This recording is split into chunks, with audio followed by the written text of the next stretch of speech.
ഓം നമ ശിവായ. ത്രിമൂർത്തികളിൽ സംഹാരമൂർത്തിയായി കരുതുന്ന മഹാദേവൻ വൈദ്യനാഥൻ എന്നൊരു ഭാവത്തിലും ആരാധിച്ചു വരുന്നു. വൈദ്യനാഥൻ പരമോന്നതനായ വൈദ്യൻ. മനുഷ്യകരങ്ങൾ കൊണ്ട് സുഖപ്പെടുത്താൻ കഴിയാത്ത മഹാവ്യാധികൾക്ക് ശാശ്വത പരിഹാരം നൽകുന്ന ഈ മഹാവൈദ്യനെ നമുക്ക് ദർശിക്കാം വൈദീശ്വരൻ കോവിലിൽ. ഈ ക്ഷേത്രം തമിഴ്നാട്ടിലെ മയിലാടുംതുറ എന്ന ജില്ലയിലാണ് സ്ഥിതി ചെയ്യുന്നത്. ഇത് മയിലാടുംതുറയിൽ നിന്നും 13 കിലോമീറ്ററും ചെന്നൈയിൽ നിന്നും 235 കിലോമീറ്ററും ചിദംബരത്ത് നിന്നും 27 കിലോമീറ്ററും തഞ്ചാവൂരിൽ നിന്നും 100 കിലോമീറ്ററും അകലെയാണ് സ്ഥിതി ചെയ്യുന്നത്. ഏകദേശം 1000 വർഷം മുമ്പ് നിർമ്മിച്ച ഈ ക്ഷേത്രം 10 ഏക്കറിലധികം വ്യാപിച്ചു കിടക്കുന്നു. 9-ാം നൂറ്റാണ്ടിൽ ചോളന്മാർ പണികഴിപ്പിച്ച വൈദീശ്വരൻ കോവിൽ ദ്രാവിഡ വാസ്തുവിദ്യയുടെ ഒരു അമൂല്യ കലാസൃഷ്ടിയാണ്.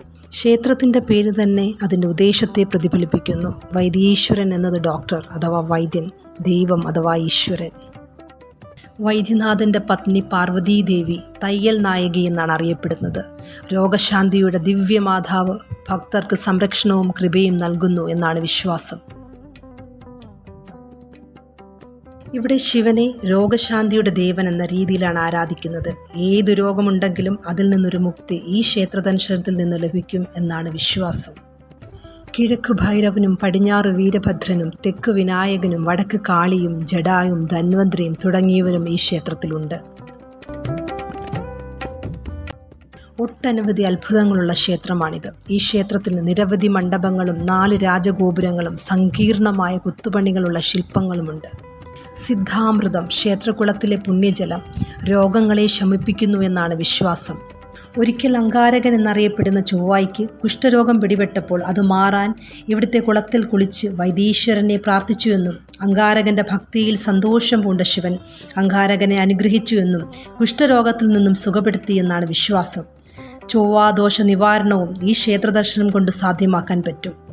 9 നവഗ്രഹ ക്ഷേത്രങ്ങളിൽ ഒന്നായ ഈ ക്ഷേത്രത്തെ അങ്കാരക ക്ഷേത്രം എന്നും അറിയപ്പെടുന്നു.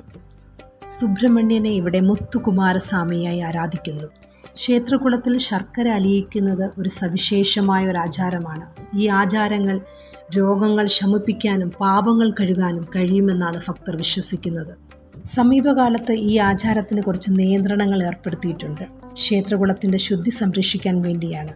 ശ്രീരാമനും ലക്ഷ്മണനും ജഡായുവിൻ്റെ അന്ത്യകർമ്മങ്ങൾ നടത്തിയത് ഈ സ്ഥലത്താണെന്നൊരു വിശ്വാസമുണ്ട്. ചുവന്ന അരളിപ്പൂക്കൾ, ശർക്കര ചേർത്ത ഉപ്പ്, കുരുമുളക് ഇവയെല്ലാം ഭക്തർ സമർപ്പിക്കാറുണ്ട്.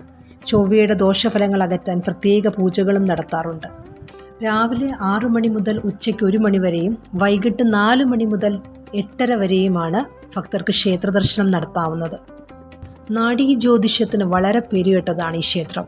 എല്ലാ മനുഷ്യരുടെയും ഭൂതവും വർത്തമാനവും ഭാവി ജീവിതവും ഋഷിമാർ മുൻകൂട്ടി കണ്ടിരുന്നു എന്ന വിശ്വാസത്തെ അടിസ്ഥാനമാക്കിയുള്ളതാണ് നാഡീ ജ്യോതിഷം. അഗസ്ത്യമുനിയാണ് നാഡീ ജ്യോതിഷത്തിന് ഉപജ്ഞാതാവെന്നറിയപ്പെടുന്നത്. തമിഴ്നാട്ടിലെ സരസ്വതി മഹൽ ലൈബ്രറിയിൽ ഈ താളിയോലകൾ സൂക്ഷിച്ചതായി പറയുന്നു. പിന്നീട് ബ്രിട്ടീഷുകാർ ഈ ഇലകൾ ലേലം ചെയ്യുകയും ഇത് വൈദീശ്വരൻ ക്ഷേത്രത്തിലെ ജ്യോതിഷികളുടെ കുടുംബാംഗങ്ങൾ കൈവശം വെക്കുകയും ചെയ്തു എന്നാണ് വിശ്വാസം. ക്ഷേത്രത്തിനോട് ചേർന്ന് ധാരാളം നാഡീ ജ്യോതിഷ കേന്ദ്രങ്ങൾ കാണാം.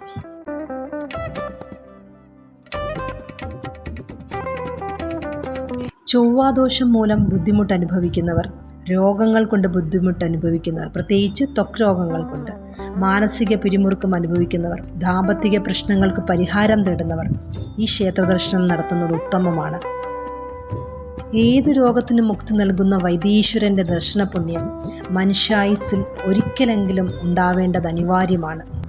സർവ്വ ഐശ്വര്യദായകനും സർവ്വരോഗശാന്തിദായകനുമായ വൈദീശ്വരൻ്റെ മുന്നിൽ പ്രണമിക്കുന്നു.